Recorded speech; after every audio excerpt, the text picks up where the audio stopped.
one's on you, that one's on me, and that one's on the pair. Oh no, I'm nervous now. What am I doing? What do I do? Have you done a podcast before, actually? No. Oh, well, I'm sorry it's not the beautiful setup, but it is It's cute. a warm gym. So I'll introduce in the camera, and then we sit and we talk.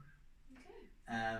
Probably, because you're a theatre student and, COVID's messed us up and you haven't got your graduation. It's probably going to be more heavily based on that, but as all podcasts probably are, it's talking and talking. I feel so vain though, like, I don't want to just talk about myself.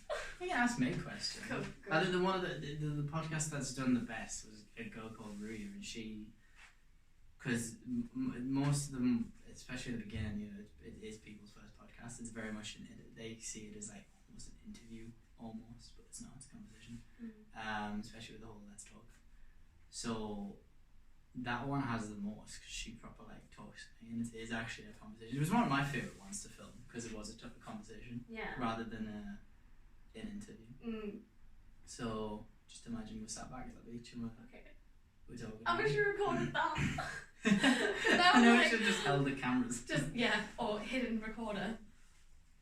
Okay. Ready? Yeah. Cool. Right, hello and welcome back to another Let's Talk today. I'm joined by Becky. She's going to talk to us about herself and university. Hi Becky. Hello. You got alright? Yes. Excited? Excited, cosy, loving the gym vibes. Thank you very much. Yeah, I know. So Becky, we've known each other for a few years since the arena. What have you been doing since the arena times? So since we worked at Rayton Meadows way back when, I went off to drama school to do 3 years of acting, got a degree.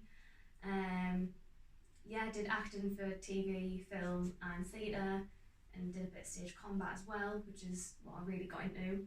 And now I graduated last year, so I'm just trying to make my way through life and get through it and just live every day as it comes, take every day as it comes, really. So what sort of stuff have you done then when you said film, TV and theatre? So when the drama school that I went to was called ALRA, and it was more focused on recorded art, so TV, film, voice acting, radio, but obviously it focused on theatre as well. So we did a lot of filming for TV, so we took lots of scripts from Holby City and used them as assessments. So since I've graduated, since doing that, I've done bits for theatre. So you've just come to see me in Macbeth, bit of Shakespeare, which was fun. I've done a short film that was about bullying, and about mental health and raising awareness. And I've done another mental health campaign, which was for a voiceover for Young Minds, the charity. I saw you actually on the page, I saw that post come up, and I never actually knew that, but I saw you did some of the voice. Did you? Yeah, that was really cool. Nice little job. That was my first time doing that. And just trying to make my way through and just take as many opportunities as I can, just chilling. So what got you into acting and theatre in the first place? God, I don't even know. My dad is quite creative. He loves to sing. He was in a choir, in a Christian choir, and he loves to draw and things like that. So he probably brought out my creativity when I was younger. But honestly, how it started when I was young, it sounds really weird, but it probably started with me pretending that I hurt myself when I never did. I know that sounds so weird, but if someone did that to me, I'd go, ow, exactly. So over-dramatic. Being over-dramatic, and then I'd go, ha, I fooled you. And then I think my dad caught on and went, fuck, she's good. From that over-dramatic slap. Over-dramatic, fuck, she's going places. She's going places, she's got it. So honestly, it kind of went from there, and just watching TV programmes, watching kids shows, and then running around the house and reenacting that. Them home videos I was talking to you about today just there. Me and my brother would make up scenarios oh, you're going to be the bank robber and I'm going to be the cop, and we'd run around and make up that scenario. That's how it probably all started. And then when I was probably about 13, I was really, I actually really want to get into this. I want to really do this. So then I just did like Saturday classes, teaching, and then just progressed from there and did it at GCSE, then did it at college and a BTEC, and then luckily gone to drama school. That's literally where it all started. Can you remember what your first show was? My first ever show? Yeah, or like the first like in audience. No, I'll say first show because you do like a little bits in front of parents at school. So what was the first show? Like that, like in terms of like a little show in terms yeah, of... like production wise, like not a pantomime from the school or something. But then I suppose your pantomimes are still shows, aren't they? Yeah, I tell you what, my very, very first show that comes to mind was when I was like 7. And again, this is all recorded on that. You have to give me these I'm VHS going to give you them videos please. so you can see how much of a drama queen I was. We were doing like the Christmas show. Yeah. Like your Jesus and your Mary. Right, okay, that Christmas. I thought you were going to talk about the 3 blind mice. No. So this is like your classic Jesus and your Mary Christmas show. And I was 5 and I was a little brat when I was young, still am a bit. And I didn't get cast as Mary, so I was like fuming, being the little diva that I was. But instead I was cast as an angel. How wrong they got were it. they? So I was cast as an angel, and I remember because I was so annoyed I was cast as an angel, I stood at the back like, and I like started crying on stage, and my mum had to come and like carry me. Oh no!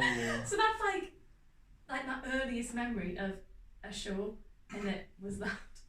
So yeah, that is proper diva. I Since I was like 5. I didn't get cast as Igor in the school's, Rocky Monster show. I didn't stand on the stage and cry. I was such a brat. Actually, no, I do tell you.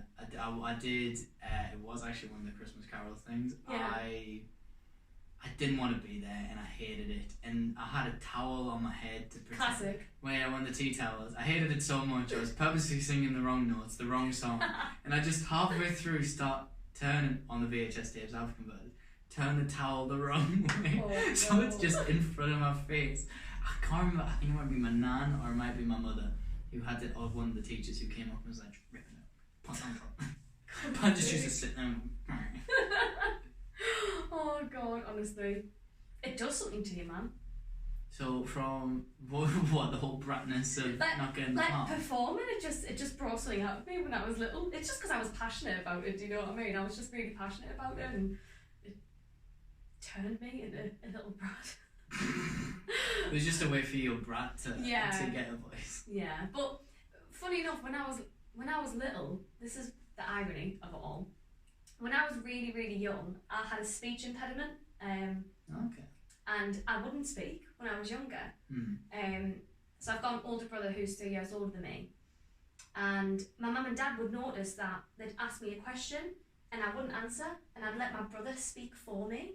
Now, I didn't know this. Are you sure this is a speech impediment? Or are you being like a lazy, like, no, do this for me? Honestly, I did not know this, and they said it was like you just wouldn't speak. And so it was one, I had a lisp, and I've still got a bit of a lisp now. But I just would not speak, I wouldn't use my voice, and I would let other people speak for me. And my mum and dad were talking on to it and going, this isn't right, this is the age where I should be going, meh, meh, meh, meh. Yeah. So they took me to see someone, and I had like speech therapy, and it's like the irony, because now I'm a gobshite and I don't shut up. I never shut up. So yeah, I never used to speak, which is crazy. Remember, we were talking about Cameron not really having social media. There's so many videos, because the only reason I know he didn't was because I tried finding all the videos from me and you and him at the arena. At work, yeah. And it's literally just like, I'm sat doing my job and there's a video of you kicking us or punching us, or I get a drink thrown on my head. Yeah, just getting up to all the mischief. It is, to be fair, you say that, it is the irony of a lot of people, especially when they do theatre and shows, and I'd say me and you are quite confident people. Yeah. Childhood, absolutely opposite, and it always is the irony of that. And were you like that when you were younger, like quite shy? Oh, massively. The whole reason I started doing videos was because I didn't want to talk in front of anyone. Yeah. I didn't want to perform, or I didn't want to be seen in front of anyone. Yeah. I did all these videos and hid at the back of the class and was like, just there, look, have the videos, I don't want anything. And it was a way of not performing performing. Maybe it was a confidence thing about Yeah. if the 1 or 2 shows I did do at a very young age, the fear of messing up the lines and stuff. Yeah. Now I can do it, as I was telling you about the Stavros Flatley thing. I'll run out having no preparation and wing it. Absolutely wing it. That's it. So what shows then? You said, I've just seen you in Macbeth. What recent shows then have you been doing? How's the production from that Christmas one been up? So we just did Macbeth there. That was with Theatre Space, and I've worked with Theatre Space before on their Christmas show, which was Hansel and Gretel. Mm-hmm. So it was more like a family-friendly sort of pantomime children's show. Was Macbeth not family friendly? Macbeth was not family-friendly. Lots of dying, lots of blood, lots of angry men shouting. But the Christmas show was proudly one of my very first professional theatre jobs coming out of drama school. So I was really lucky to have got it, especially in the pandemic. Yeah. So I was really grateful to have gotten it, and I was really grateful to be working on something during them times. It was very different processes because with Hansel and Gretel, it was a very small cast. It was 4 people, lots of multi-rolling. Yeah. And obviously it was adapted for children. And then going from that to do Macbeth, which is a much larger cast, probably 14 people, lots of fighting. It was very different, but that's what I love. I love that in acting no job is the same. Yeah. Everything is different, you meet different people, and you just go from one extreme to the other. That's one of the reasons why I absolutely love it. How do you feel then on like the first few days when you meet everyone? Like what is like your icebreaker? I'm a nervous wreck. Like I really am. Like I probably don't when you get to know me, you're like, oh my god, she never shuts up. But when I first meet people, I'm sort of more reserved. Mm-hmm. You're probably thinking, no, you're not.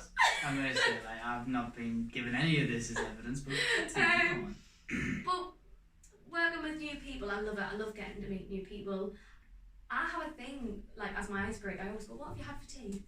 I just have a weird thing. What have you had for tea? Yeah, I love knowing what people have eaten recently. Is that just because you like eating yourself? Well, I love food, obviously, yeah.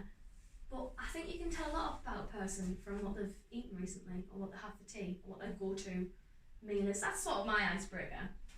What can you tell from someone who... I'm intrigued now, go on. If they're vegan or vegetarian. Okay, right, fair dues. Yeah, you've got... There you go. You've got something. There's one. Everyone thought I was vegan. Why? Well... What, in Macbeth? Yeah, in Macbeth. So, probably 2 days in, we're talking about ordering Nando's. And then someone... I don't like chicken. Someone just went, she's a vegetarian. I went, am I? The audacity. I was like, do I give off vegetarian vibes? What does that mean? And they were just like, hey, I really thought you were a vegetarian. I was like, where have you got that from? I love chicken. Have you said any... I can just imagine you guys love chicken. I love Nando's, obviously not. Did you then devour a massive half chicken breast in front of them? I had the biggest Nando's burger with mash and chips. The creamy mash and Nando's. Yeah. Because I love potatoes. So mash and chips as well. I always feel like the pets question is always a great one. Like cats or dogs? No, not even that one. No, not that one. I would say no, because if you go up to someone and go, do you have any animals or do you have any pets? They'll either go, oh yeah, I have a dog or I have a cat, and then they'll not stop talking for about 10-15 minutes about how much they love the cats and dogs. So you've seen every photo from when they were a pup to the Christmas and the tutus. Or they'll say, no, I don't have one, but I quite would like it. Maybe and everyone wants a pet. Either some people want horses or cats or dogs or fish or guinea pigs. And so it's a question where it will just get them on their own. So it'll be the rare occasion of no, I don't have any pets. No, I don't want one. But then they'll have usually a backup of why they don't want pets. So it's an almost go-to, never feel kind of question. I always feel like that's my icebreaker. Yeah, that's. I'm going to use that next time. Genius, huh? Yeah, genius. Noted. Thank you. I've never, to be fair, I mean, I've used it multiple times. I've used it on patients, to keep conversation with patients. Yeah. And build rapport, but I haven't used it in a while in a proper icebreaker type sense, mainly because me as a person, I feel like I don't really need an icebreaker, other than feeding off, other than feeding off, introverted people. As an extrovert, I just take them under my going. I'm like, Yeah. you are now mine. You are mine forever. I will take you around. Do you feel like you're like that with more shy people at work? I was going to say at theatre. Well, when I did Macbeth there was two people who were like 17, 18 who were on placement from the college, like a theatre college doing theatre, and it was their first show, and I was actually one of the person's mentors, so I literally like had to take them under my wing because it was their first show and they hadn't like been in a professional rehearsal room before, so they were a bit nervous. But I'll never not get nervous. Like I've been doing it for years, but I'll always get nervous because I care about it so much. It just means that you're passionate. Yeah. So I couldn't imagine how they were feeling having their first job, but it was nice to feel like I could be there for them and take them on, literally like have them on my wing and guide them through it, and I hope they enjoyed it. Friends forever. That's sweet. Do you have like matching like little bracelets? Like for the roses from the grass? No, but we did bond over Love Island because they were all into it as well. Seriously? No, I bet they weren't even into it and you were just like, look at this, look at brass. We have a group chat just for Love Island. I'm not even joking. Oh, me, Sam and Sam, we have a group chat for Love Island. Oh please. We do. Sam as well? Yeah, both Sams, both the witches.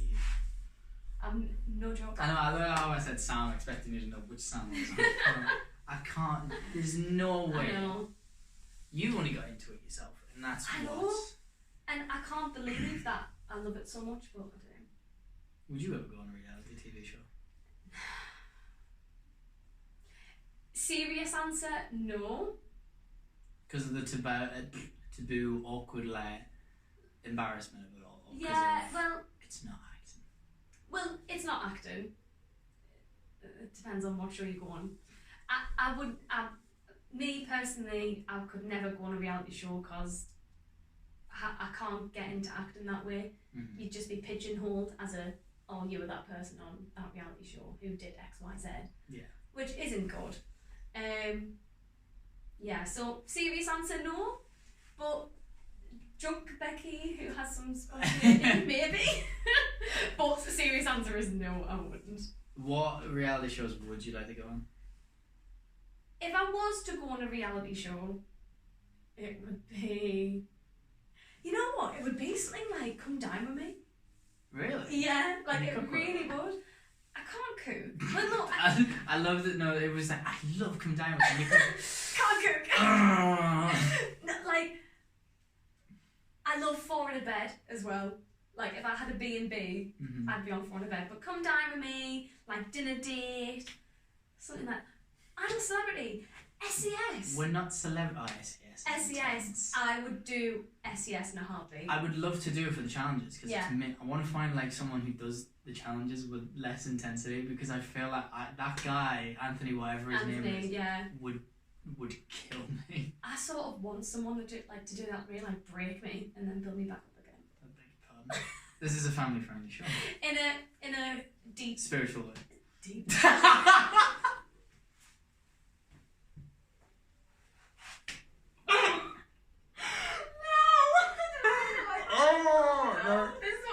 It's getting mean and clipped. Cut that. I meant in like a spiritual, in a metaphorical, soulful way. Anyway, moving on. No, I mean, I'd love. The thing is, right? I would actually. They have actually opened the I'm a Celeb. You know what? I feel like it's in Manchester as well. It's a place to be. I feel like that's where everything's happening. It is. Manchester. Yeah, I think it's in Manchester they've opened it, and it's like you do all the bus trigger trials. I know exactly what you mean. I've seen it. Yeah. It is in Manchester. I knew it, Manchester. Trafford Centre, I think it is.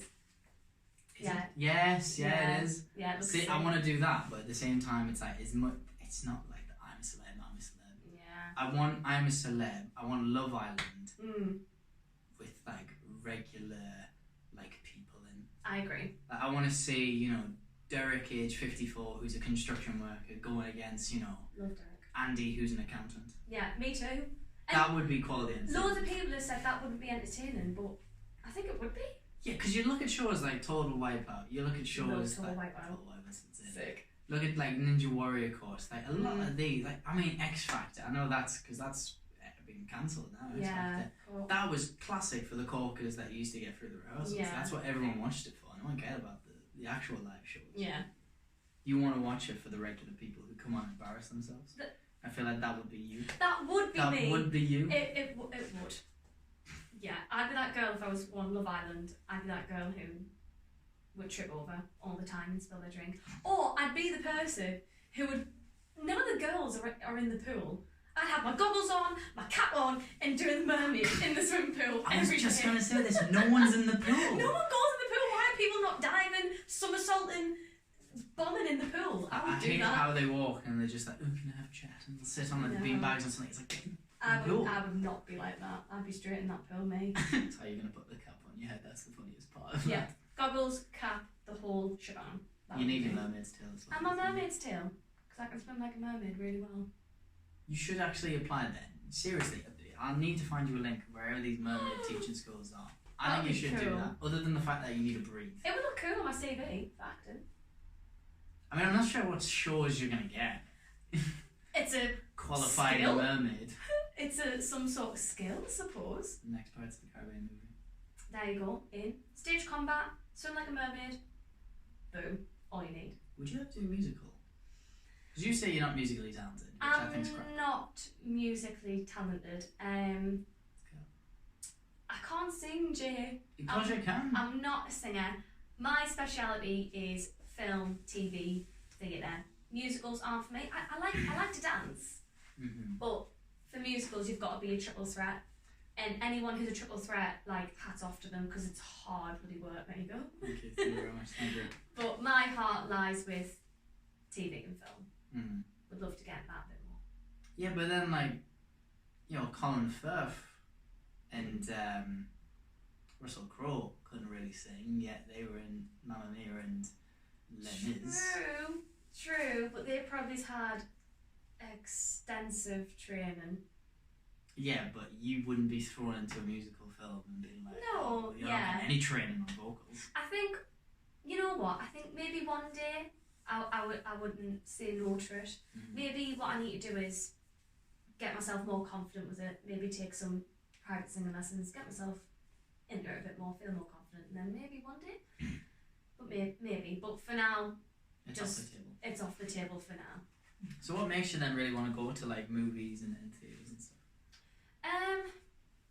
So for me, watching a good, solid TV drama, it's just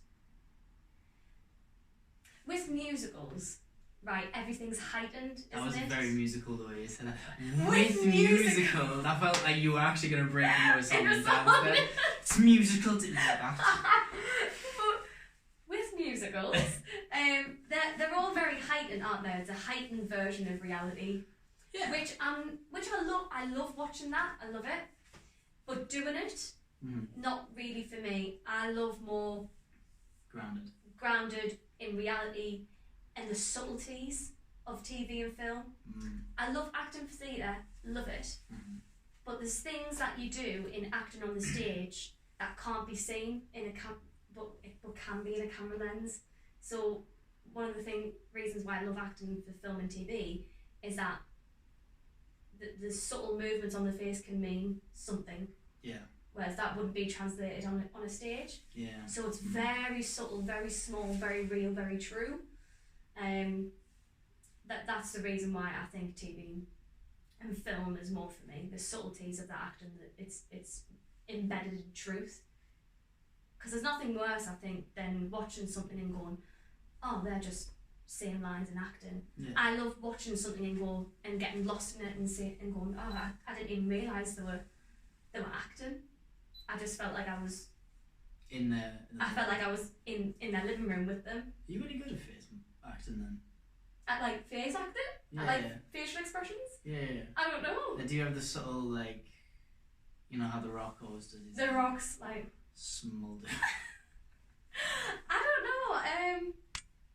I mean, when I was at drama school and when I was in third year, which is like your industry year, we filmed show reels, which is like mini films to have on your CV, to have on your like actors spotlight, which is what it's called.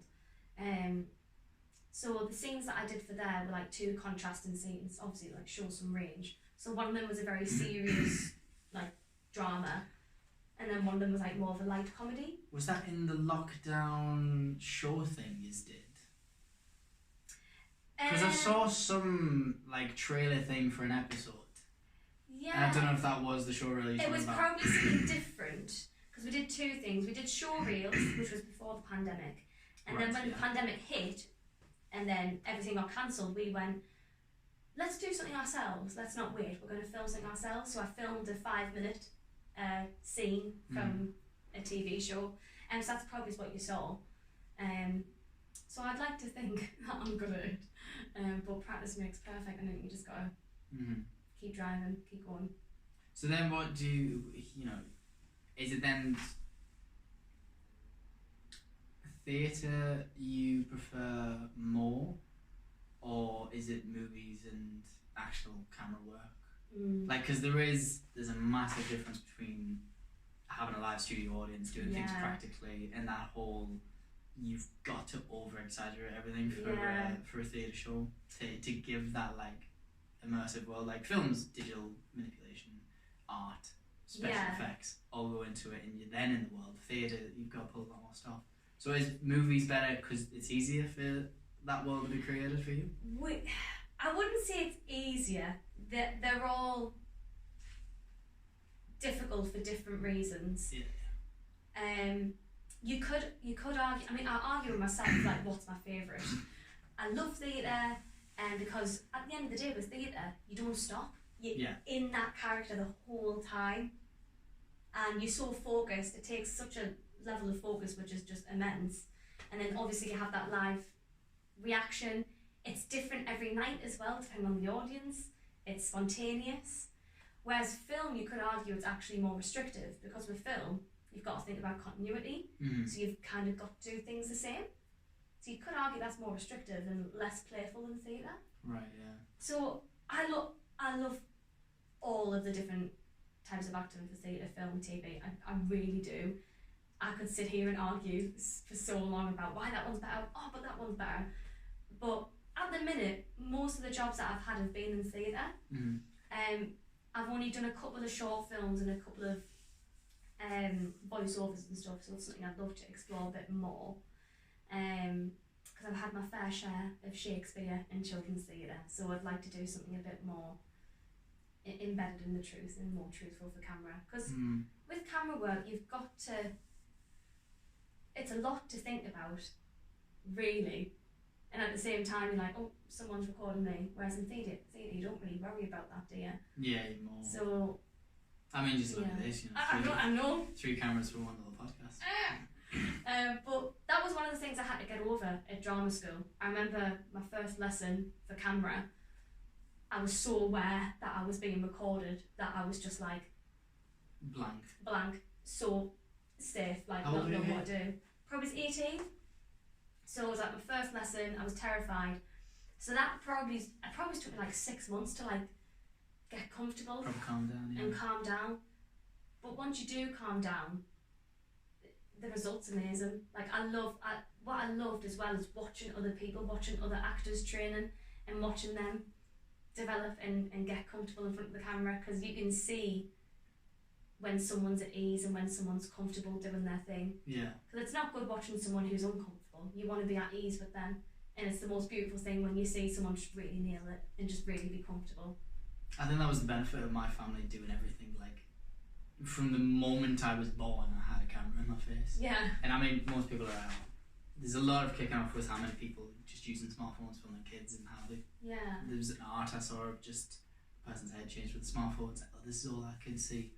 But like we've always put a camera up and filmed all the important parts, and I think that's just got me completely used to the fact of cameras being around constantly. And loads of people always give me grief. It's just like, oh my god, it's Jay with his camera and he's filming everything again. But it's just like, it's just second nature to me. Not in a whole I'm young and technology's taking over, but it's from 1980, like I was saying, we've had everything. Yeah. So it does feel like even before the whole technology boom and the internet, it's just been a family thing. Yeah. I want like theatre, arts in general, whether that's music, acting, painting. I wish there wasn't such a. I don't know about you when you were at school, but people would like frown upon you if you were doing like drama or music or art. Like there was a weird, like that's whatever. Yeah, no, yeah. And it was so weird because it's art is the best thing ever. As stupid as that sounds, it's just one of the best things and most cathartic things you could do. And I hate that the government don't appreciate what art does for this country and what art does for people, what does for the economy, for God's sake. Like, but all of it's getting slashed now. The funding for it is being absolutely slashed for the arts in schools. So I would be gutted if young kids at school at GCSE age don't get the chance to do music at GCSE or drama like I did, because it's opened up so many opportunities for me, not just in terms of acting as a career, but confidence, speaking, empathy, empathising with somebody else. Like it changes you. So I'm annoyed that the government are not appreciating it. Don't know about you. Well, in my school it was listed as 4 things. So you got art, dance, media, and I think food tech was probably put in there for some reason. But that was all put under creative arts. Yeah. So you had 4 terms a year. Each of them terms you'd do a different subject. So you only had 3 months of a year to learn some dance, learn some music, learn some art, dance, music, art and media. There you go. Food tech must have been a different thing. But yeah, and it was always crap. I mean, if you did GCSEs, if you were in the top sets you did a language, if you did in lower sets you had media. But it's not pushed massively. You know, you do 2 hours compulsory PE. You do literally 5-6 hours a week of maths, English. And what's ridiculous as well is, especially nowadays, they're always, people learn differently, more people are academic, more people are creative. So why do we have to choose to do the creative ones and not the academic ones? Yeah. I'm much better at art and dance and media than I ever was at maths, English and thingamabobby. Me too. But I never did any of them as much as I did the others. Yeah. And I think it's ridiculous how schools still just stick to that. Yeah, it's just such an old way and closed-minded way of thinking. It just doesn't make any sense to me, and it just makes me really sad. And they're cutting B-Tech, they're cutting the Oh B-Techs. god, yeah, I've seen that in the papers as well. Yeah, they're completely scrapping the B-Techs in performing arts, and that's just heartbreaking. Yeah, especially considering that the amount of people I know who did B-Techs, just for either ease, for that's their level they were working on, or because that was whatever they were interested in, it was only a B-Tech level. So it's crap. And I mean, you see theatres everywhere. Like the show I want to go and see is Play That Goes Wrong down in London. Play That Goes Wrong. It's great. Unreal. I've seen it. We're going. I've saw the BBC show on TV, and I've watched some of the online ones. Where me and my sister actually done the Magic Goes Wrong one. Oh, nice. We did that as an act for New Year like 2 years ago. Class. And they took it down. The actual like, copyright. The actual company. So the Magic Goes Wrong, the variety performance they did at the Royal Variety shows. We did that for New Year's Eve. So we basically like copied the act, we changed it a little bit to match our family audience rather than a Royal Variety audience. But the actual company, it wasn't just an automated strike. But we've noticed some copywriting here. The actual company had watched the video, manually flagged it for copyright, and then had to send their show off to YouTube to get it removed. God. So I had a little letter and I had to do a little apology. So the irony of me now going to watch a magic show goes wrong is quite funny. I feel like my wanted poster will be on the doors. Yeah. Do not let this man in. Yeah. But that's the show I really want to see, and it's in London, and it's listed as the only show that's now getting on. I know Lion King's been advertised to come back and a few others, but it's crap to think it is. It's like everything's back to normal, but none of them are allowed. Throughout the whole of the pandemic, the arts and theatre has just been treated as the bottom of the pile. don't appreciate how much theatre actually contributes to the economy and how many people actually work in the theatre, like not just as an actor or a dancer, but behind the scenes, stage managers, lighting technicians, sound technicians. It employs so many people. So during the pandemic, obviously everyone lost their jobs, which wasn't great. But no, the government just don't appreciate how much it actually does. And it's great that like Andrew Lloyd Webber, I don't know if you know about this, but Andrew Lloyd Webber, obviously one of the richest theatre people in the world, his production of Cinderella got cancelled, which is like, fair enough, that's annoying. But think of how many other people have had their shows cancelled who aren't as rich as Andrew Lloyd Webber. Like, it's great, the West End is brilliant, but there's more to theatre than the West End. There's regional theatre, and regional theatre is really frowned upon because it's not London. But not everything's London. I love a good local show. I love a local theatre, a local show, regional show. Not everything is centred around London, which needs to get in the bin, because some of the best theatre and best experiences get in the bin, please. Some of the best shows I've ever seen have been in like Manchester, Newcastle, like amazing shows. So more funding needs to be put in to regional theatre, I think, because it's great, London's great, but there is more to theatre than just London, in my opinion. Yeah. Which shows do you recommend? Which ones have been great to see? I saw a brilliant one-woman play at the Royal Exchange in Manchester, and it was like, I've never seen anything like it in my life.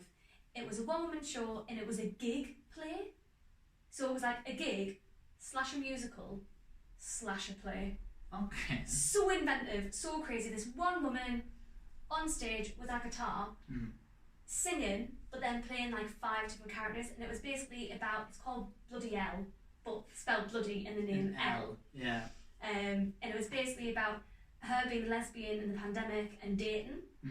And it was just the funny, I cried with laughter, I cried actual tears because I was sad as well. It was just, and it was all just one woman on the stage, and it was just absolutely fantastic. It was my first play that I saw back after COVID. So I think I was emotional as well. Yeah, the whole love of it. Were you actually in like I still haven't been in a theatre. I thought the Macbeth one was going to be in a theatre. In a theatre, because when I booked the tickets and I was like, oh, you're in the upper circle. I was like, ooh. Upper circle! Upper circle! I don't mind about it. I'll have that right there. Oh, comfy seats, this will be great. And then the guy was like, bless you. There's the floor. There's the floor. Thank you. Well, it was really fucking annoying as well. When I found out that it was that church, I was like, right, okay, it's going to be outside like it was for one of the last ones that did. That's okay. I went there last time. The sunset was right in my eye, because I sat in the same spot. I was like, sunset, it was right in my eye, I couldn't see, so I was like that for a good like half. Like, I was like, god damn it. I was on the grass, I had nothing, I was cold, so I brought a hoodie for myself, I brought a mat to sit on, so I was like, yes, this is great, and I brought my sunglasses, the green ones. Of course. So I sit down, the guy goes, there's your seat. 2 people with deck chairs right in front. I was just that, everyone around me had deck chairs, and I'm at the back on a mat on the grass. So I'm literally now like every now and then looking at the old women next to us and like shuffling over, like trying to get like closer, and then going, okay, cool, I can say the wish. And then you'd move over there. I was like, okay, let me just lean this way. Oh bless. No, I'm just over. And then the best part was, I had the best vision when the guy lifted and tried taking a picture on his phone. So I was watching him through his phone going, this is it, there we go, I can see Becky and all that. Oh, that's nice. Oh, bless you. So yeah, my head was like that for a good majority of my It was hilarious. So now I know I'm going to take deck chairs to, the next one. At least you know for next time. But I guarantee they'll have like blocks and shit, so they'll still be worn up for me. No, but thank you for coming, like. No, it's alright, I'll happily support. I came to be our guest. Be our guest. That was a fantastic show. That was an awful show. That was a wonderful show. What was that for, actually? Was that just like your uni thing, or did you just want to?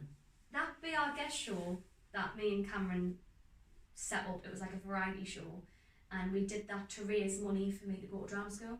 Right, yeah. Because I didn't have enough money, because I'm poor. Yeah, but that was the reason why we put that on. We raised quite a bit of money actually. It was a good night. I mean, cringy because obviously, because we were young and just dicking about. But it was fun. No, but you're always so like supportive of like me and Cam and like anyone really that you come across. You're always like, yeah, they're doing this space and coming to see shows, so it's really nice. So thank you. It's alright. I just know, I know a lot of people who do. I mean, I've been in it myself. Media, photography. It's very niche, and you do it yourself, and all you've got is who's around you. Especially for people who, especially through COVID and pandemics, they've all made fitness accounts, or they've made DIY accounts. They make accounts based on whatever they're doing product wise, and the way the algorithm works is the more engagement it gets, the more it gets on people's natural explore feed. So the more times I come and see your show, the better you get reception wise, the more I share, there's your headshot, share it, comment on a post or something. It just boosts it, so that I know subconsciously I've made a little bit more of an effort, so that hopefully the next agent will come and see you, or the next show will come and pick you up and that. And I mean, I enjoy a variety of things myself. I love theatre anyway, so I'm more than happy. It's a show for me. I get to be entertained for 2 hours or so, and then I get to watch my friends. And like, I haven't seen you in probably 2.5 years, so it's been nice to have a lovely catch up. Thank you for having me. You're very welcome. Because when was the last time we saw each other? I think the last time we saw each other was. It was probably that Christmas night. Was it probably that Christmas? Oh god, yeah, it must have been that Christmas night at work. You know, it was hilarious after that Christmas night actually. Few of the staff of course knew you, few of the others of course had no knowledge of you, but had knew you from how often I talked about your work. Teresa, Michelle, all knew you. Carol, no phone call. Of course. She came up to us the day before and she was just like, who's that? Who was that? And I was just like, it was Becky, Becky, and they were just like, I don't know who it was. Who did she work here? I was like, yeah, it was a staff too. And she was like, God. Carol then had a massive heart attack, and she was like, has she worked this Christmas? I was like, no, she worked in the past. Yeah. But she came back. I think you might have done 1 or 2 shifts when you came up, did you? Or not really? I don't think I did any. No. I don't think I did any. You meant to. I feel like you were meant to. I feel like I feel like I was meant to, and then it never happened. Was I meant to? I think I put you back on the books. But I just never got for a week and nothing came. Looked at the books. Who's Becky? Becky, yeah, put it down. Shifts, there's none. Christmas party though. Oh, Christmas party, I'm there. But yeah, I remember she was just like, I'm sorry, I thought it was like your girlfriend or something. You'd snuck in. I was like, you could have just said to us if you were going to sneak her in. I was like, no, it was a staff member, Carol. And she was like, okay, yeah, that's cool. Because of course we got free pizzas and everything. We did get free pizzas. And they were just like, who's this random? Who's that? Who's this random? Who's Carol? God, that's so funny. That was to be fair, that was amazing. That's when we all went ice skating. You were like sick. Like skating around and I was like falling on my arse all the time. Like I said, a man of many talents. Yeah, you are. No, to be fair, I was stuck on the ice rink for about 12 hours. I was the only one with first aid training as well, Out of everyone at Rayton? Everyone at Rayton who was on shifts for them, like Christmas like weekend dudes, really busy. And you were the only one? Only one. Surely even right. like the security guard they got to sit in the first aid booth, like someone had a fall, so I rang for the security on my radio, picked this girl up, put her over the ice rink. Security then came and radioed, Jay, can you come here? So now in my boots I've got to walk over to the first aid box, and she was like, so I filled out the paperwork, but I can't do anything. I was like, what do you mean you can't do anything? She was like, I'm the first aid trainer. I was like, why are you on this station? So not only was I now for 12 hours on an ice rink, cleaning it every hour, picking people. I was okay at ice skating, but then I was like really good at ice skating by the end of the Christmas holidays. That's the only reason I loved it. I'd go back to the arena if I could dick around for 12 hours. It was fun. For what it was worth, it was fun. We had good times. It was when we were there, because the old owners didn't care. We just got left to our own devices. We were the managers. You definitely were. Me and Dylan were the managers. You just got away with absolute murder all the time. Yeah. That was fun. I still get Snapchat memories of like our time at Rayton. There's just one where I'm like flipping bottles into the bin and like smashing bottles in the bin, and you're just like. I use that. That's the thing. You know how I'm like every time I talk. There's two stories. There's one, your first shift when you came with us. That's the story I tell every teaching session or anytime anyone goes. How did you deal with conflict as a manager? And secondly, why I've got damaged eardrums. It's from that video of me and you flipping them behind, but I'm just like passing them one by one out of the bin, and you're just like smash, Hulk smash, boom. You'd miss every single one, then you'd quickly dab. Massive dab. So every time, like, oh, why can't you hear very well? It's like, just watch these videos, listen to the clanking sound. Oh god, that was fun. This is why I've got bad eardrums. And then it was your I don't know if you remember this or how well you do. One of your first shifts, it must have been a kids' football presentation or some presentation. The queue was 2 hours long. And this guy came up to the bar and ordered like 6 Fosters and like 3 vodka cokes or whatever. Massive order because he was sick of waiting in the queue, so he's kind of pile on. And he was being really awful and aggressive to you. And I remember letting you just stand out back and chilling. I think I brought some chips at this point. And then I went and dealt with him and like calmed him, well, not even calmed him down. I just pissed him off more to the point where he didn't want to talk to me. And then did his order and fucked off. And I came back and I made sure you were okay. But I always remember that story of how I dealt with conflict, because it was like one of your first shifts, and I just remember you standing there going, because you kept coming over like every late Tuesday, because of course it was bar one, so I always go on bar one with whoever I teach, and you just kept going, what's this and this, this, where's this and this, and I still use, I'm like, this is how you do it, and he was getting frustrated, and I was just like, fuck off. I do vaguely remember that. I mean, as good for you was a traumatic experience. I imagine you just probably like battered it. Blocked out my trauma. But it's character building. Trauma is character building. Using a contemporary dance. Yes. Trauma. Have you ever seen that video? It's a TikTok and it's some kid, and he's just like, why is every like GCSE drama class the same as this? Who's saying that one? Me and Cameron send each other them memes all the time, and it's like GCSE drama 2015. It's like drugs, don't do it, no. Yes, it's that one. Say no to drugs. Just say no. Did you dramatic time in the head? That was really, and I mean this quite literally, that was me and Cameron in tech drama. I mean that was really using your BIS. It was. Oh god, dear. That was hilarious. Did you have any combat fighting in that one? In Be Our Guest? Yeah.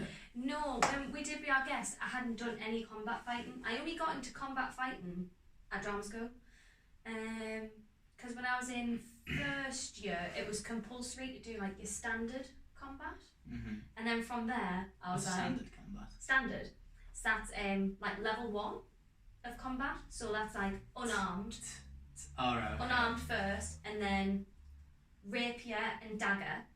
So it's like one sword's like that big and the other sword's like that big. So fighting with 2. You're holding 2, or it's someone and someone? No, so they've got 2 swords, I've got 2 swords. Right, okay, and that's level 1? Yeah, that's level 1. Oh, okay. And then I remember doing that and I did really well, and I went, this is sick. This is really cool. I like this. And I went on to do intermediate, which is when I did quarterstaff, which is like a big stick. Mm-hmm. Long sword, which is like your classic Witcher, big ass sword. And then I did knife, which is like just a small knife. And then I like how it progresses at level 2, huge stick, level 3, massive level stick. 4, dagger, yeah. And then I went on to do advanced, which was case of rapiers, which is 2 long swords, which is quite like, it's like fencing almost for that one. And then I did sword and shield, which was sick. And then I did broadsword, which is slightly different to long sword. Not the 200 one. Yeah. So I fell in love with it. I always thought I had a bit of a... I'd never done stage combat before drama school, but I always had like an instinct that I would like it, because I'm quite sporty. I love like doing stuff that's physical. Yeah. So when I eventually got into it, I went, this is it. I'm gonna really work on this and like use it to my advantage. So I'm gonna constantly work on it. I'm doing a course in 2 weeks to work on some more weapons, and hopefully I'll get to the point where I'll be confident enough to do it in like maybe film, TV, The Witcher, please. Cast me! And that's a subtle hint. Not a subtle hint. Anyone from The Witcher's watching. Cast me, please. So does it only go as like melee weapons, or do combat like also include like long range weapons and stuff? You know how like a war horse, they're like riding on a horse and like shooting a gun at the same time? Would that count under it? Or? So with the company that I'm doing these exams with, they're all like weapons in terms of swords, knife. You can even do cloak and dagger, which is like you use a cloak. How cool is that? Cloak and dagger. Cloak and dagger, which is sick. It's very Peaky Blinders. That it is, isn't it? Yeah. So that's that sort of course. In terms of firearms, like guns and stuff, I'm looking into doing a course in that as well because I think that'd be really beneficial. Because I haven't told you this, but I've done airsoft before. Nice. And it was sick. Again, I can only imagine you running around as one of those. I got so carried away. I really loved it. Again, I had like an inkling that I'd really like it because I've done paintballing, which is sort of similar. Yeah. But my roommate who I live with, he's like an airsoft pro, so we went together, and I really loved it. And I'm like, again, I could use this to my advantage in acting. Because the more like special skills that you have, the better. Because the more specific it is. Like, how many 5'1", petite, blonde, brown haired Mackham girls do you know who have specialised in sword and shield? Not many. One so far, do you know what I mean? So the more skills that I can get under my belt, surely the more beneficial it's going to be, hopefully, you think? There's a centre in Gateshead. It's an unlimited paintball place, so they just get like little rubber balls, so you can hoover it up at the end and fill it up. You go to that, that's an amazing part, literally cool. Just to go ham on people. Yeah, that sounds cool. I was there for my birthday, ran up one of the hills, you run up it, and literally I had my mate at the top, so I was like, fuck, so I ran back down, made him my bottom, and literally the pair of them were just like, this distance now, coming up, and like, God, that's how like close you can get. Yeah, it so, hurts, man. That would be cool for some little practice. Yeah, definitely, that sounds mint. Definitely cool. Yeah. That sounds really mint. I'm going to do axe throwing as well. There's an axe throwing centre in Horton. I was half expecting you to say Manchester. No. I mean, there is in Manchester because everything's in Manchester. But there is definitely an axe throwing place in Horton that I discovered the other day, and I thought that would be really cool to get into as well. Because you can also fight with an axe and a shield, which would be sick to learn as well. That would so be very good for Witcher. Yeah, like Vikings or something like that. Because that's exactly what I'm into. I mean, you were saying you wanted to do a lot of paddleboarding and surfing, especially this weekend.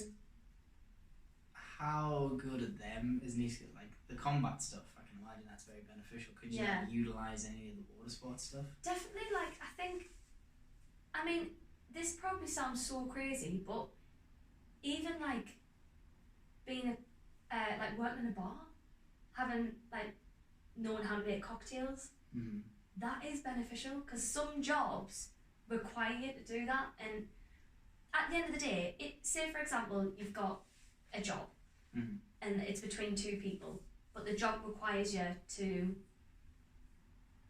surf.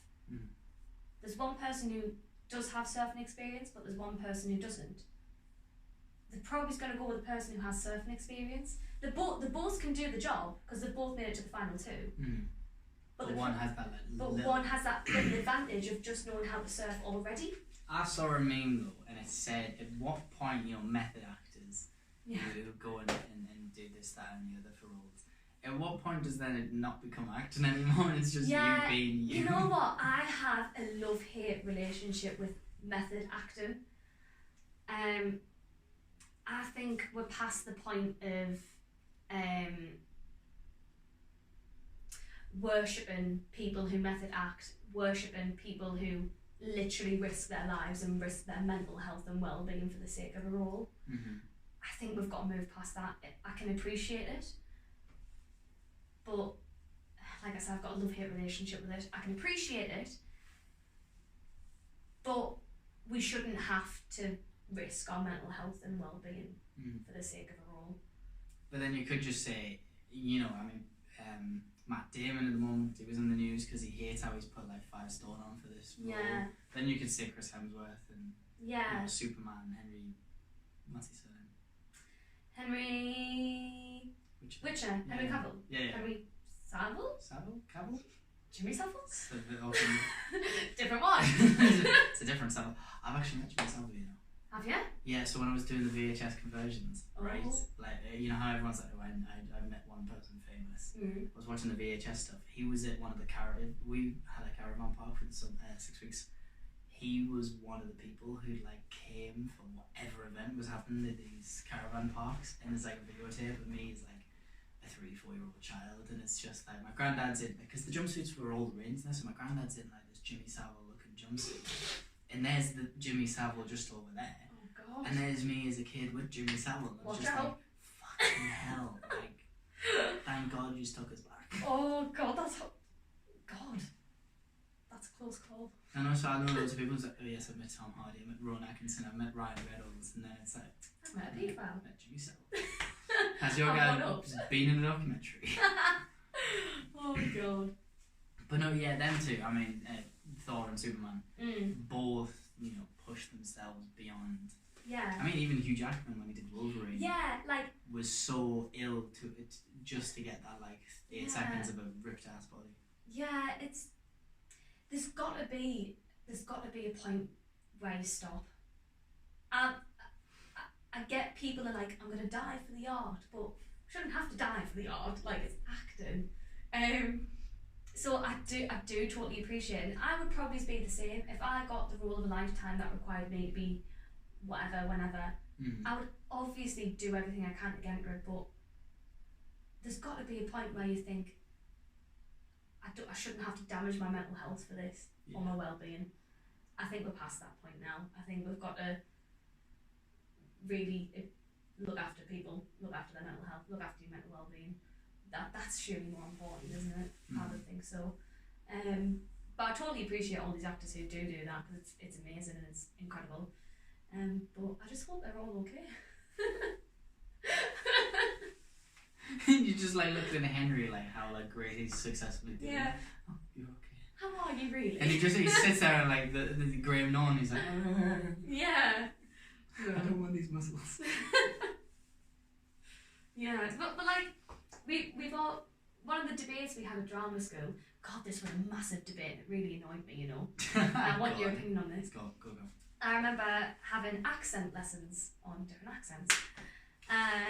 Right. And I remember someone specifically saying, I refuse to take on a role or work if I'm not going to be working in my own accent. And I thought, hang on a sec. Hang on. Call the phone.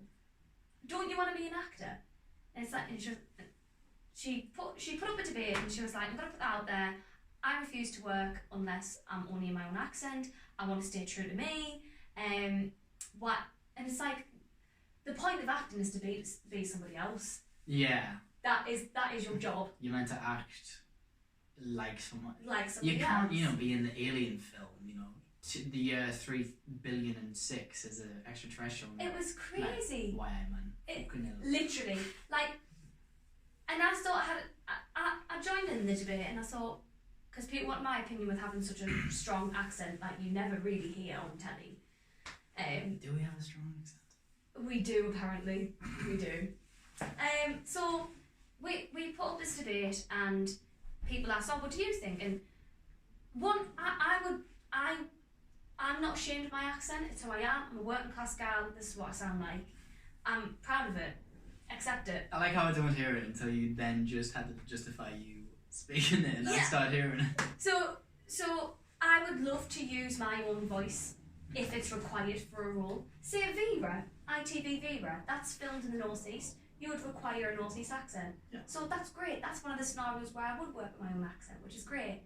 But if a role came in and said, can you audition for this American lass, American piece?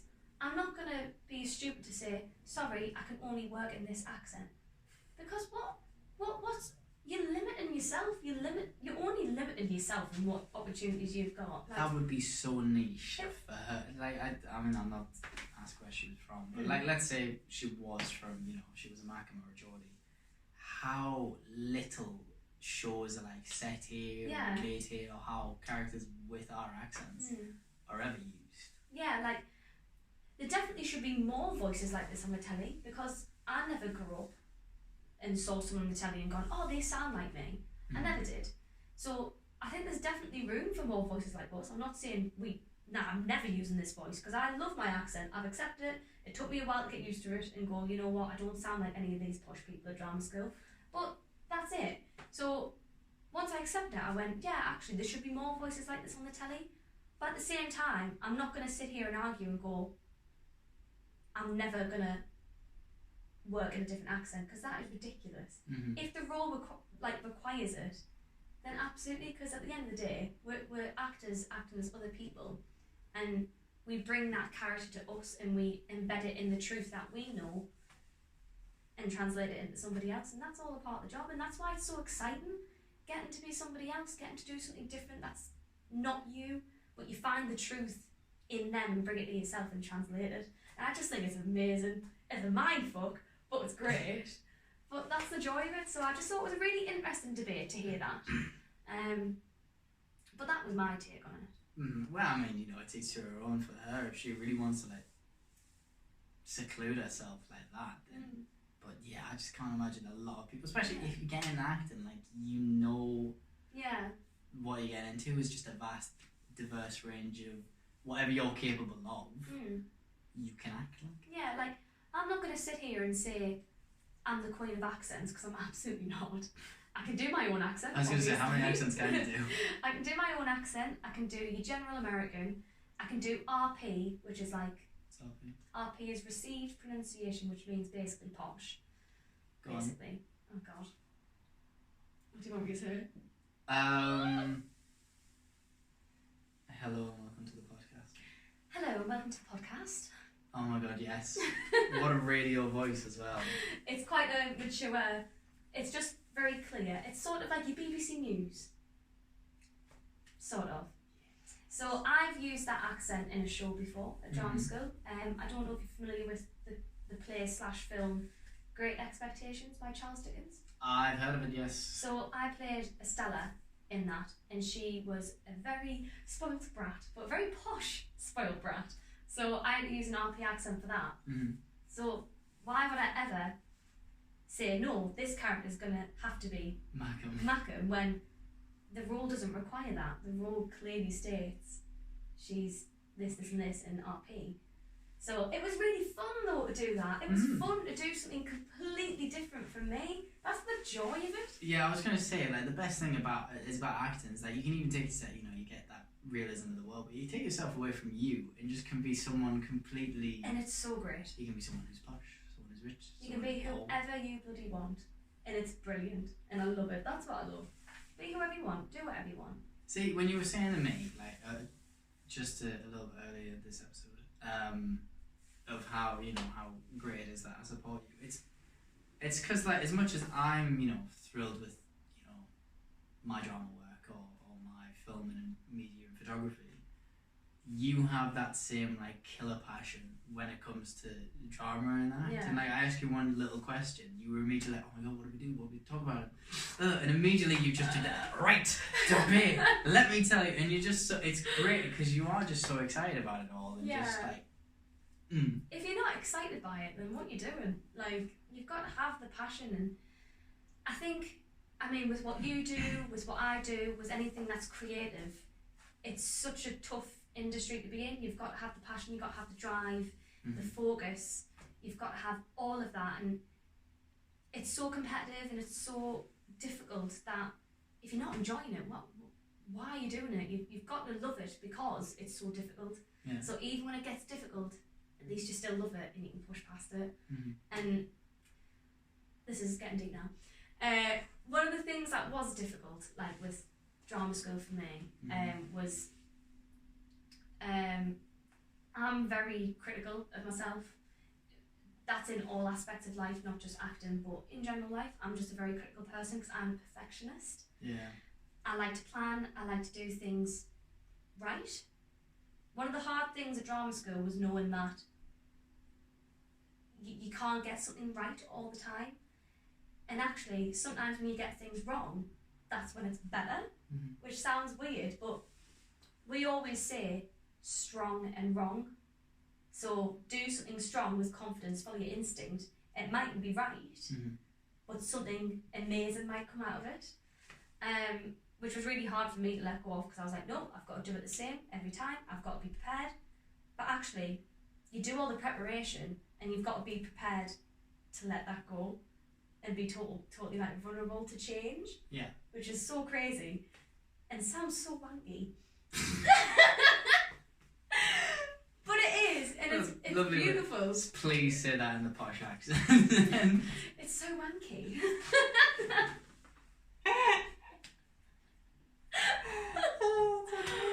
Oh God.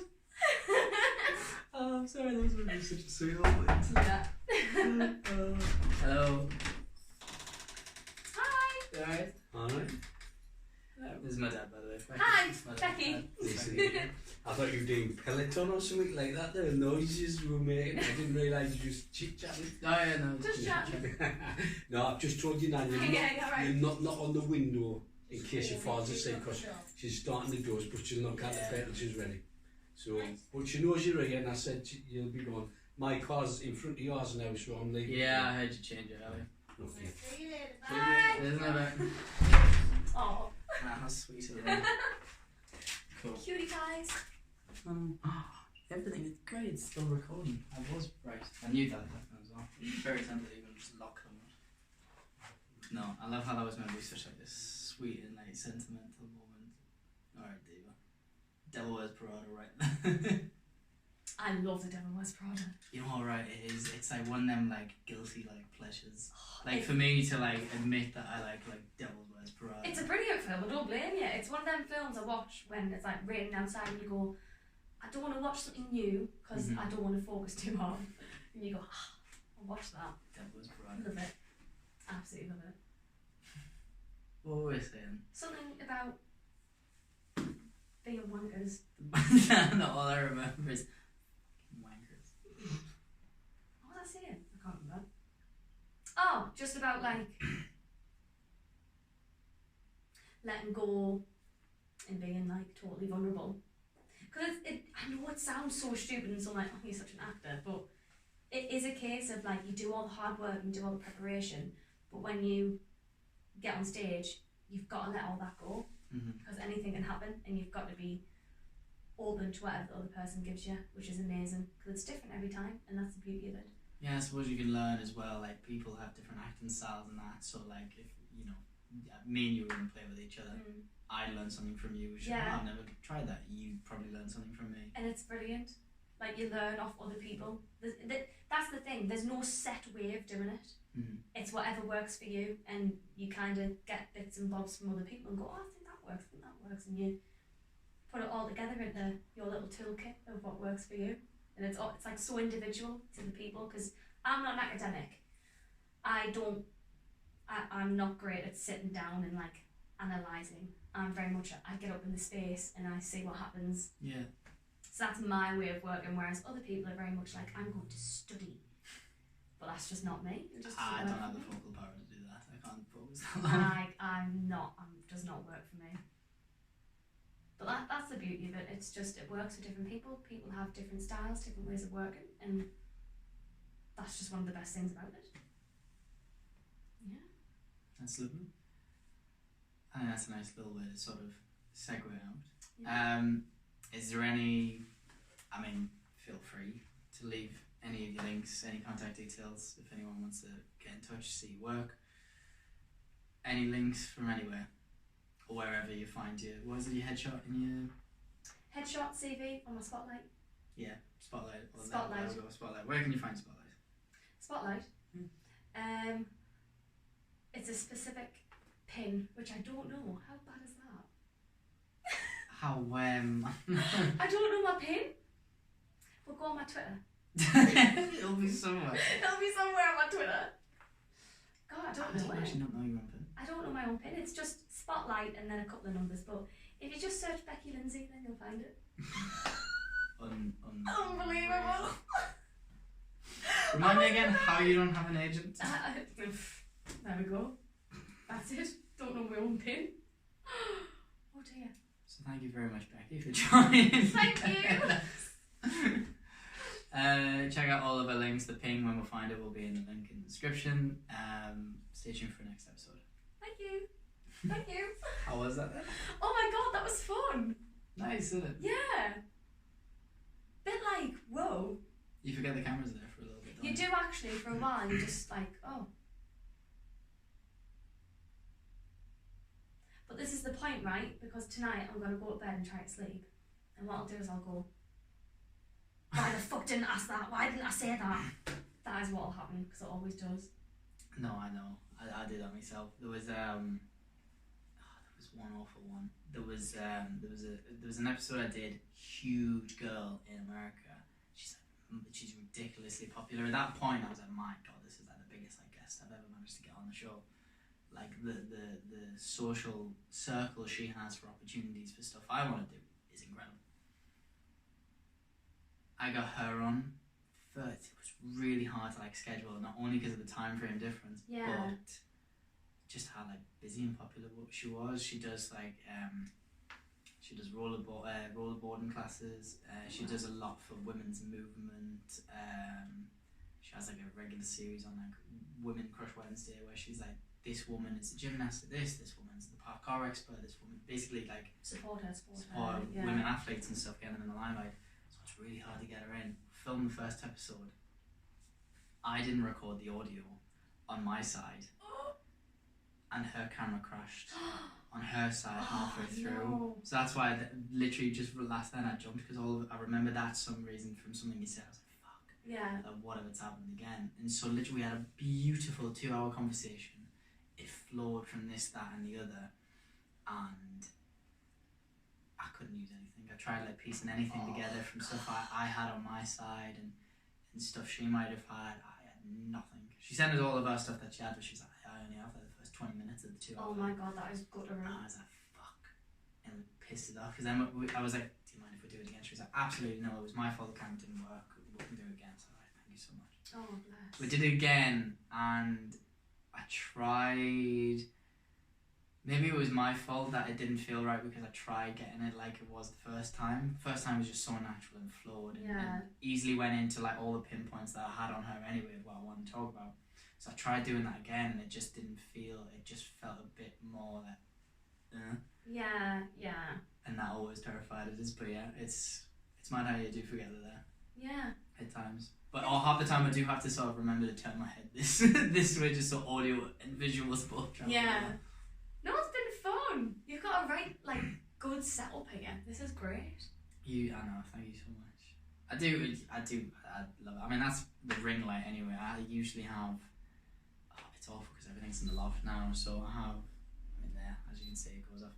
I have a nice big backdrop. Usually, sometimes I ask the guests anyway. So there was a woman I did. The last one I've done recently, she has her own studio. So she has a lovely orange couch and some flowers around, so I thought, lovely backdrop. And I like to make it personal for each person, which gym-wise isn't your personal, but for them, I try and make the backdrop somewhat to do with them, or in their environment, so it makes them feel more comfortable. But yeah, I have a white backdrop. If not, 2 big studio lights, the ring light, which then holds the phone if needs be. That camera on that tripod, this camera on this tripod. I've got that camera up there as well, which has a 3rd tripod, and then a gimbal with another camera, which usually, because Amy, once she clicks play, it'll be easy. She'll then have all these just on record until she hears the beep from one of them, and then she'll go around with the 4th camera and do them cool cinematic podcast type feels. And we've done that for 1 or 2 episodes. It's insane. I want more, but it's when I do a setup like this, I think 3 angles is quite impressive. For it is, to be fair. A lot of editing. Oh god, yeah. How long does it normally take to edit all of it? It used to take a good couple of weeks. weeks. But I think from the intensity I've done it, I've quite mastered the art. So this, however long this is, will take me that plus 30 minutes, 40 minutes. So what I'll do is I'll sync them all together. So all these cameras will then be overlapped on each other's sync. Make that into a compound clip where then I can literally click 1, 2, 3, 1, 2, 3 and jump between the angles. Is that on your Mac? That's on my Mac, yeah. So then all I have to do is watch. So that'll take about 15 minutes to sync them all anyway, or maybe 10, 15 minutes. Then all I have to do is watch through the entire thing, click 1, 2, 3, 1, 2, 3, 1, 2, 3. And anything you talk about that, sometimes I go, I might like a visual, I'll mark it, go onto my computer, download a video or a picture or get a link of something, save it to the memory stick as 1, 2, 3, then the markers each have 1, 2, 3, 4, however many markers, so that I get to the end of it, I've cut out any, like, you'll be seeing a lot of that. Shockingly, right, I don't think I actually will. I generally reckon your episode will probably just be 1, 2, 3, 1, 2, 3, 1, 2, 3. I have such a bad habit of going, and I always go, before I speak. I always do the coughing thing, because I think it's like I don't know if it's, I don't know. I don't get nervous of cameras and speaking. I mean, we've known each other for years, I don't get nervous. But I don't know what it is about, I always feel like I need to clear my throat or something, so you'll always just hear us go. That's the thing at ALRA, like, you were told, basically, because you just get analysed, and we'd have lots of lessons where we'd analyse each other, and we'd pick up on each other's habits and like point them out. Oh god, talk about getting insecurities to people going up. I mean, it's a fine line, isn't it, between assassinating someone. Yeah, so we did it in a nice way, but you have to know your habits. They're not bad habits, they're just what make you you. Yeah. You need to know what makes you you, so then when you're playing a different character, you don't bring the habits from you to the character. Right. So again, like I said, my habit is before I speak. So knowing that, I can know not to do that when I'm playing a different character. Another habit of mine is my eyes. Your eyes. From like first year of drama school, a lot of the feedback I'd get was, Becky, you can't look people in the eye. And I don't think it's a nervous thing, I don't know what it is, but I mean, you can see I'm doing it now, I'm looking at the floor. But when I've seen videos of me doing it in acting for theatre, when I'm trying to have a conversation, I'll go like that, and I'll look away. I do that too. Do you do that too? I look like slightly like left, and maybe like at the top of your ear, and I don't know why I do it. I don't know why I do it either, and I'll just randomly...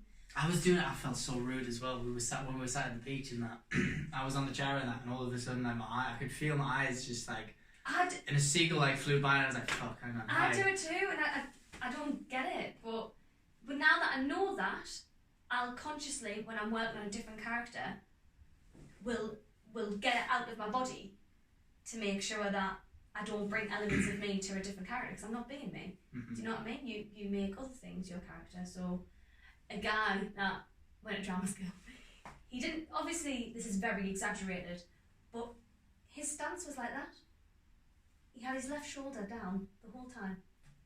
So we while acting? No, him. Just that him. was just him. Just him. His stance was sort of like that.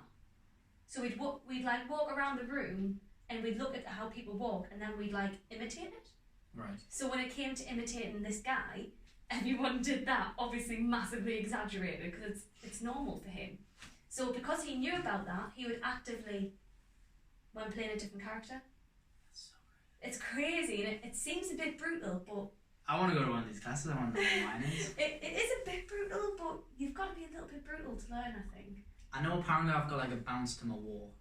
A bounce to your walk? Yeah.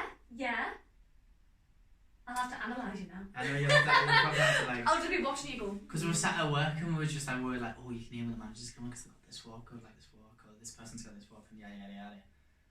And then I was just like, do I have one? No, I went, yeah, you've got your bounce. And I was just like, oh, okay. I didn't realise I had a bounce, but apparently I do. That's great. But it's amazing, like, these little things make us who we are, and it's not a bad thing. It's just in terms of acting, we know, we go, oh yes, I do that. Oh yes, I do that. And then going, I'm going to put them in a box because we're playing a different character. Which is great. Love it. I feel like I do something else, you know. Really trying to not think back to all the videos I've watched of me doing stuff. My roommate does this a lot. All the time. All the time. For no particular reason. He'll just be talking, and he'll do that. And my other friend goes, it's great. It's so great. I was gonna say, I don't do it, but I know my foot. It's why I have an issue with squatting, actually. In year 9 French class, I was sat on the back table and I thought I'd be cool and stick my legs up and stuff. Oh no. The lad on the desk in front grabbed my foot and went.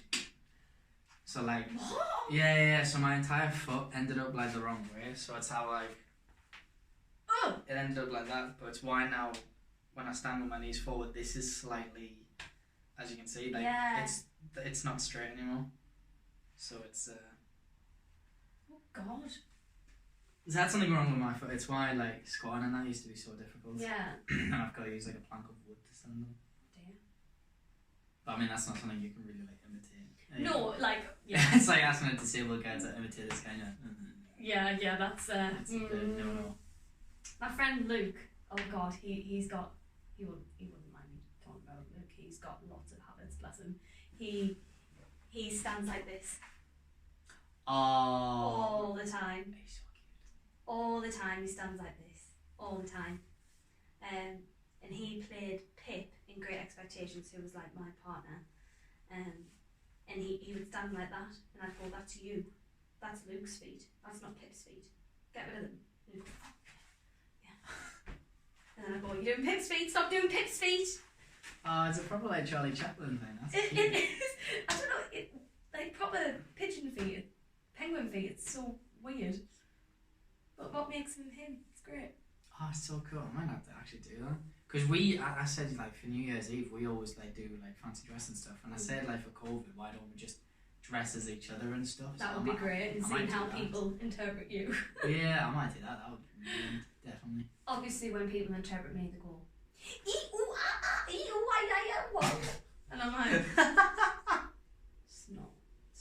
I actually don't know what I would do for you, you know. It's just not what I sound like.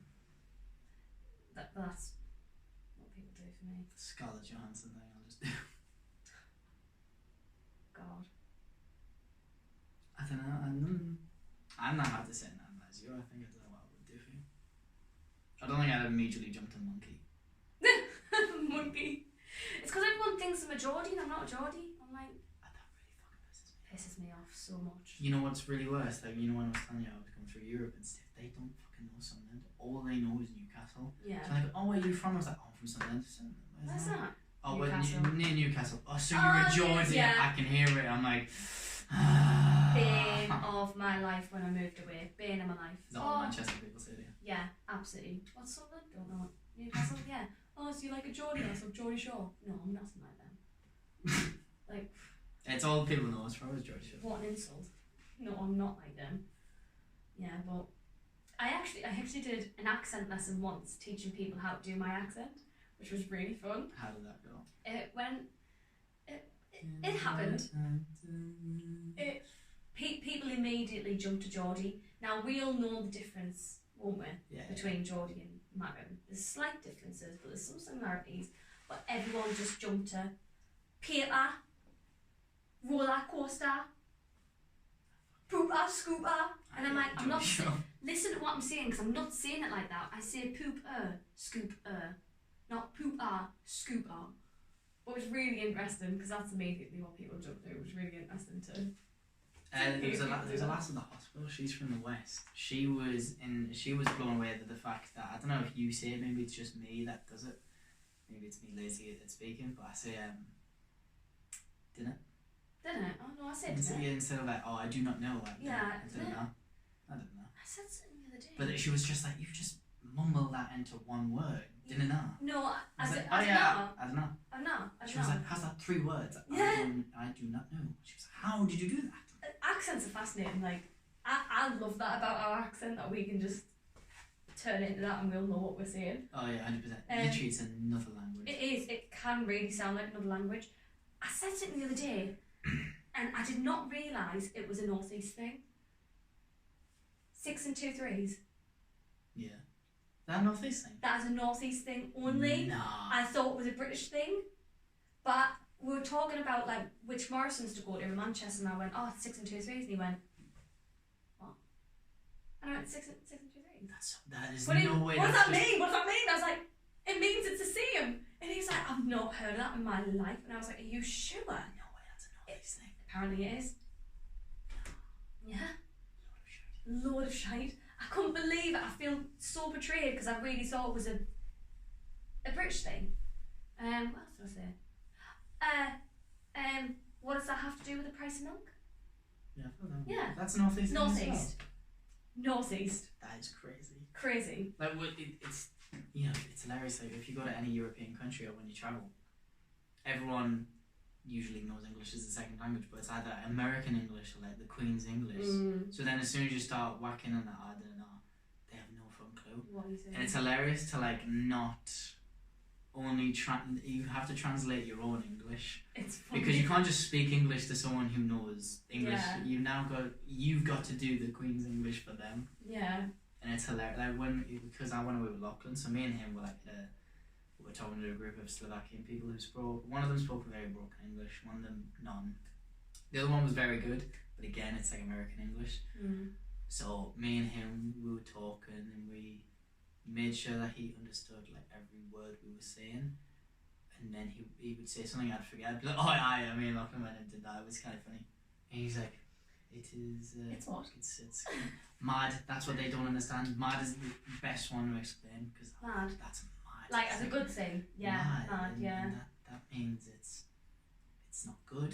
You're angry at it. Yeah. It's like, no. It's mad. Like I've said it with excitement, so it's good. It's good. But if I went, oh, that's mad. Yeah. Then that's not so good. Yeah. But if I said I'm really mad, then I'm angry. It's hilarious how we do that to things. I was explaining to Lewis, my flatmate, a couple of months ago, like canny, because it can have different meanings. And I go, oh, that's canny. Yeah. And I go, what does that mean? I go, it's good. It's all right. And I'll go, I can't do that. What do you mean? What do you mean? It's good that you can't do that. And I was like, no, canny in that situation means I can't. And he was just like, what? It's like mind blown. Yeah. Like Spanish, if you go to Spain, Spanish is Spanish. If you come to England, English is only Macam Jolly, Liverpoolian. Yeah. Londonish. Yeah, and loads of people are like, oh, I'm going to England. It's like, oh, I'm going to London, I'm going to Europe, I'm going to London. It's like, there's definitely other places other than just London. Like Americans, like if you were to meet an American, you'd go, where are you from? And you'd go, England. They'd go, oh my God, you're British. And obviously think is that their accent as well? Yeah, and then obviously go, oh, you're from London. No, I'm from Sunderland. They're like, what the fuck? They just think it's just Greenland and London. Yeah. That's all they think. That's all they think of, isn't it? You know, I didn't realise we have Stonehenge in our country. Yes, we do. I didn't realise this, and I didn't know it was at the bottom of the country.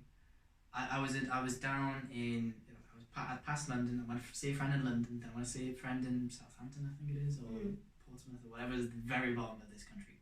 And then I went over to Somerset. And as I was driving, I looked and went, fucking hell, that looks like Stonehenge. Then I saw a sign directly in front of us that said Stonehenge that way. I was like, fuck. You don't know that? I didn't know that. I don't know where I thought Stonehenge was, but I didn't realise it was like in England, not so far. Yeah. I was blown away, which made me realise, fuck, like, England's beautiful. It is. It's great. I wouldn't want to live anywhere else. Permanently. I've always permanently lived in England. Thank you for that. I'm thinking real quick. Do you want to take a photo for the thumbnail of it? Sure. I was thinking, right. I mean, a nice, stand next to each other kind of one. However, since we are in a kind of gym, I thought what actually would be quite funny is if we try to make you pretend to bench press. And I'll Photoshop two of myself on each side. Yes! I thought that might look quite... Abso-fucking-lutely. I'll see how well we can get this to do. But that sounds fucking insane. I'm pure hedge.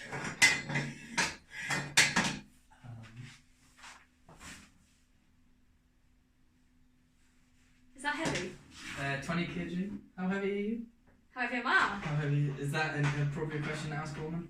No, it's fine. I don't know how heavy I am. I don't weigh myself. I ain't got time. I think you can do it. Oh no. There's a lot of trust on you right now. Oh god. Oh god.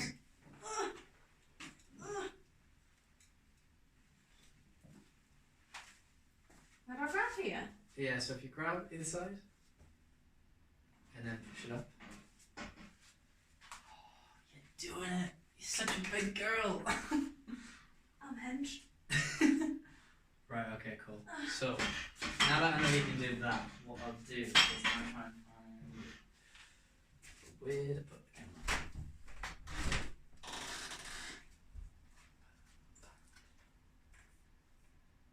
Oh my god, it's so dark. The hell? I know it stays awake till like 8 o'clock and then all of a sudden you're like, fuck, like it's actually gone. Okay, cool. So for everything in frame last, I just needed a bit higher for a more flatter angle for you. Yes. Chins.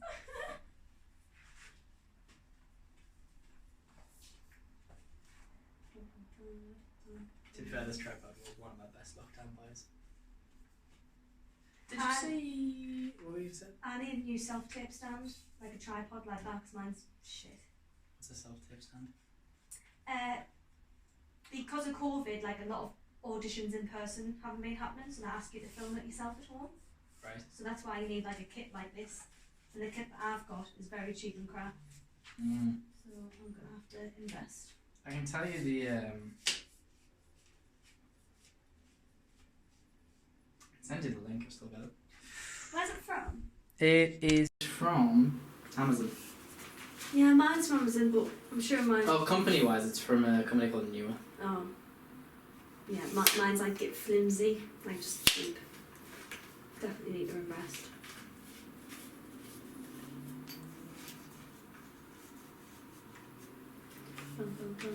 Yeah, I was gonna say, did you see my John Lewis advert?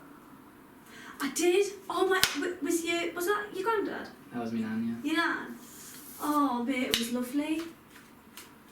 That I was really proud of that. That was amazing. Put so much work in that. It was about a week filming, 3 days editing. It's quite emotional. Oh well, it was. And you, like he died in June and stuff, and I think I only thought of it in like February, and I was like, this would be. I mean, I don't want to use his death for publicity. But I was like, yeah, this is like a genius idea which would resonate with lots of people. So I studied massively like what battery's just there. That's all. I studied massively like when John Lewis like released their adverts, when they start uploading the trailers and stuff, like what kind of tags and hashtags they use. And I saw that the searches for it increased just after Halloween. And first week in November it's quite quiet, second week it really blows up, and then third week, end of second week, usually like the second weekend in November, that's when they upload it. So then I was like, brilliant. So if I do it a few days beforehand, everyone who's searching for it knowing it comes out will then get it. So I upload it about 5 days beforehand, immediately threw it to a bunch of newspapers and like Lad's Bible, and was like, oh, I found the John Lewis advert, there it is, and like searches for it blew up. Massively popular thing, got a newspaper article, went on Sunderland News to talk about it. I was like, fuck, that's mad, that is. Work it for me, girl. The most flattering pic.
Well, you still have to do that though.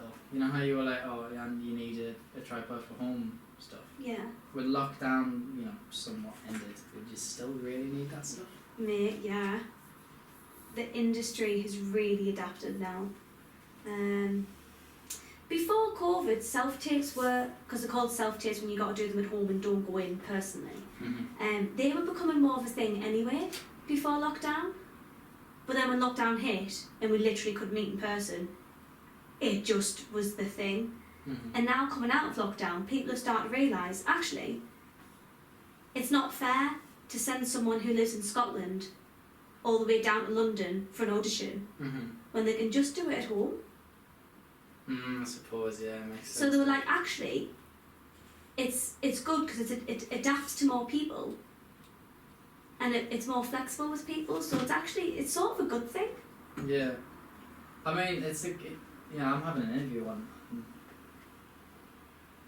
Thursday, so it's good that I don't actually have to go all the way down to Preston for it. I can just sit in my house for 20 minutes.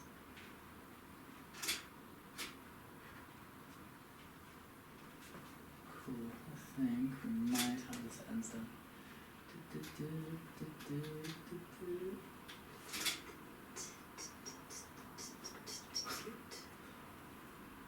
Oh my god, oh my god.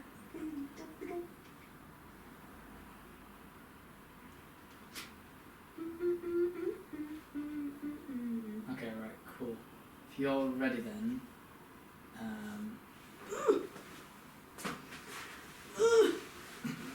God!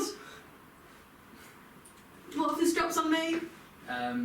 it was nice knowing you. Right.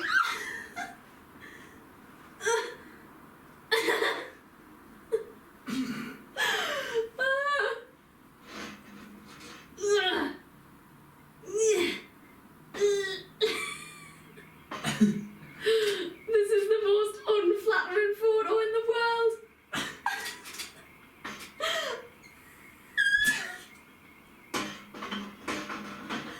Why is that so heavy? I was so weak. It's only 20 kg. Only 20 kg. Hang on. Unless, I mean, I can make it look like you're squatting. That might help you a little bit.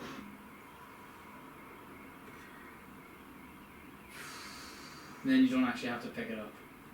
You can just have your back on the bar. That might be better. I'll try that. Right. I'm so weak, man, I can't.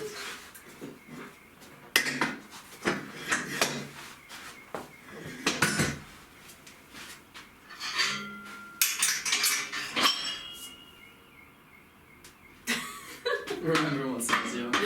I am small. Surely not. Really? Yeah. Stand with your back to it. Yeah, there's actually is. the right size. God, I'm so small. Yeah, so cool. So it's just. I don't think I've ever done a squat in my life. Never. No. Well, it looks exactly like that, to be fair. And do I take it off?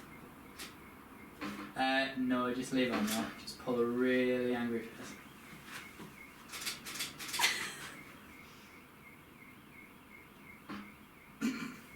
Angry! No. Unreal. Right. Anger. I'll need your help with model. Model. That looks hilarious. Vogue. Right, okay. I'll put this on a timer. Timer. What I need you to do is also test this with me. So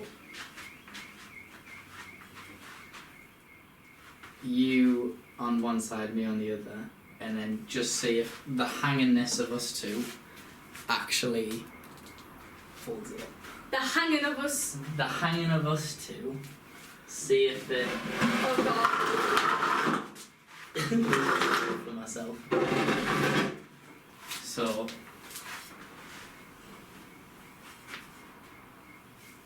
I don't know what's better. I'm quite tall. You probably could hang on it. I might just have to do this. Put my legs up. It's sliding. Is it pulling you down? Is my worry. Is what pulling So me if down. I leave go of my feet, like, will it go Should we try? like that? Alright, ready to lift your feet up? Yeah. 3, 1, 2, 3. It holds up. Oh god, I'm so weak. Why was that so much effort? Can I have a heart attack? I actually got you shot. No. Alright, I'll put you on timer. Oh god, right. That's what we're gonna have to do, and then we'll do it other sides. Yes, time them trousers.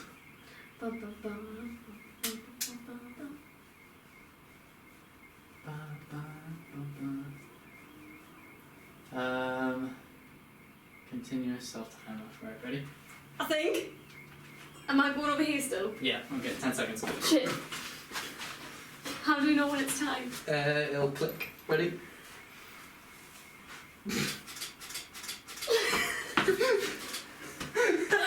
Oh my god, that took so long. That felt like 10 minutes.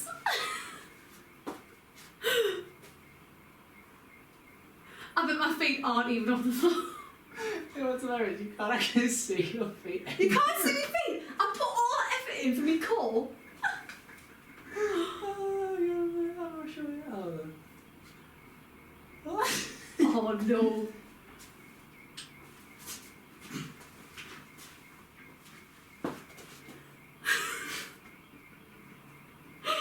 Clearly, you can't even see your feet on the end. But you know, absolute model of a team. That is scary. You can see why you got the witch in Macbeth. I feel like we've actually bent the bar a little bit. Bend the bar? No, like, yeah, like... I don't think our weight makes it look a little bit bent. It does actually. Stunning. Strong. Absolutely stunning. Oh, unreal.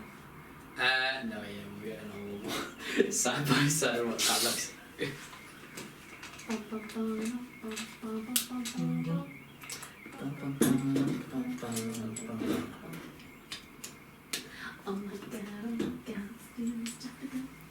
What phone have you got? I recently upgraded. Ooh. It's iPhone XR? An XR. That is an XR, isn't it? I think. XR? I'm not the biggest No, I'm not sure. knowledger of iPhones. I just know it's been an absolute lifesaver when it comes to doing these self-tapes on my phone.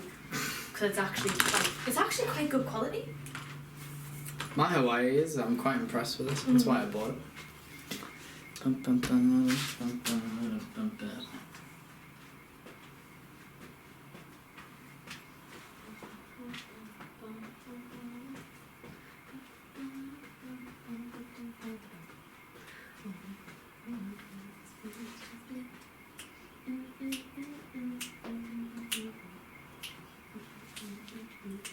think I'm eating for him.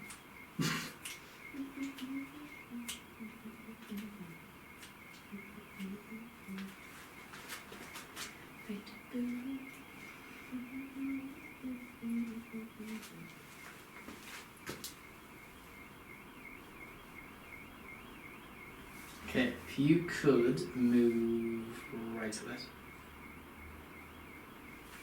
You're right, sorry. You're alright. I was doing right. Left a bit. Cool.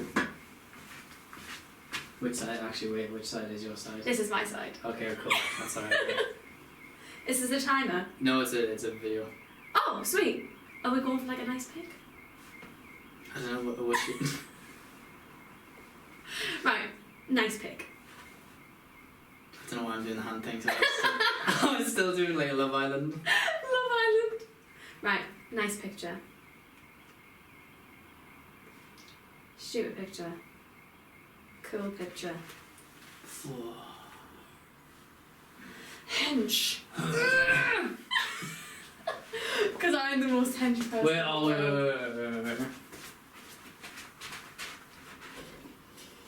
Where is that going? No.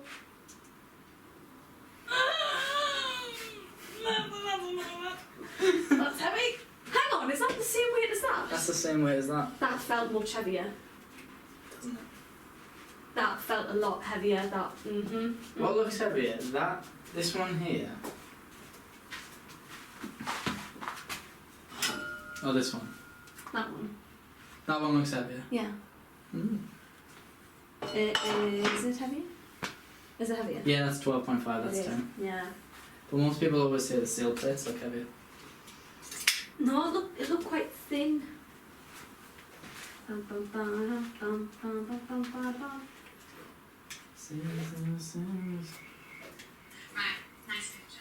God, I chat so much shit.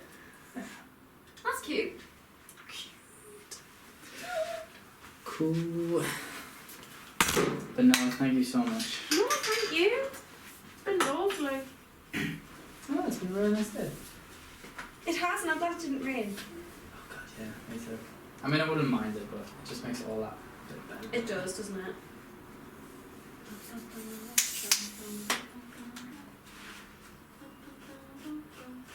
My friend's got like a home gym now as well.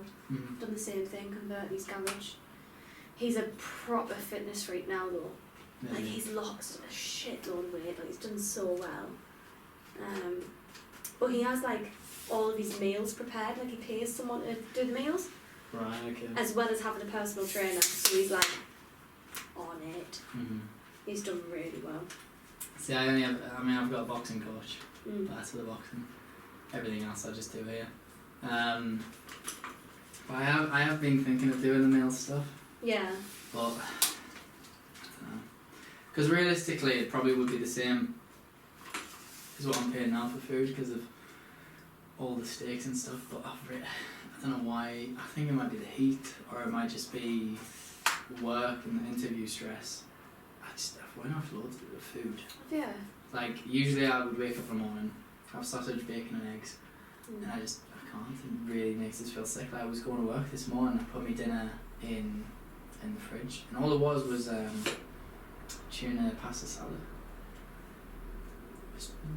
Have you got lots on your mind? Like that? Not that I'm aware of. I feel like I'm not thinking of anything. When I'm stressed, I'm hungry, but I can't eat. It's the worst. It's infuriating. It is so annoying. Also, I was going to text you as well because, like, when I said, "Oh yeah, I'll pick you up if yours are full," I left it at that, and I went, "She hasn't given me her address. I know where she lives, but how do I say that without sounding really creepy?" Where do you live? What is your address? And they're just like, "I know where you live, don't worry. I'm here now." I think it's crazy that I still remember. To be fair, I was thinking, oh, I hope he remembers where I live. Because I was thinking the same thing, like, oh, I should probably just text my postcode. Yeah. I have a beefy hippocampus. You have a what? You have a Oh, what? sorry, you've never done study psychology. Is that some sort of part of the brain? Yeah, hippocampus is the part of the brain that does Remembers directions. things? Oh. No, it's the has something like that. Well, yeah, because it does stuff Is that to the do. largest part of the brain? The frontal lobe is the largest part. That's your personality. So Don't they say your personality is like decided by the age of like 7?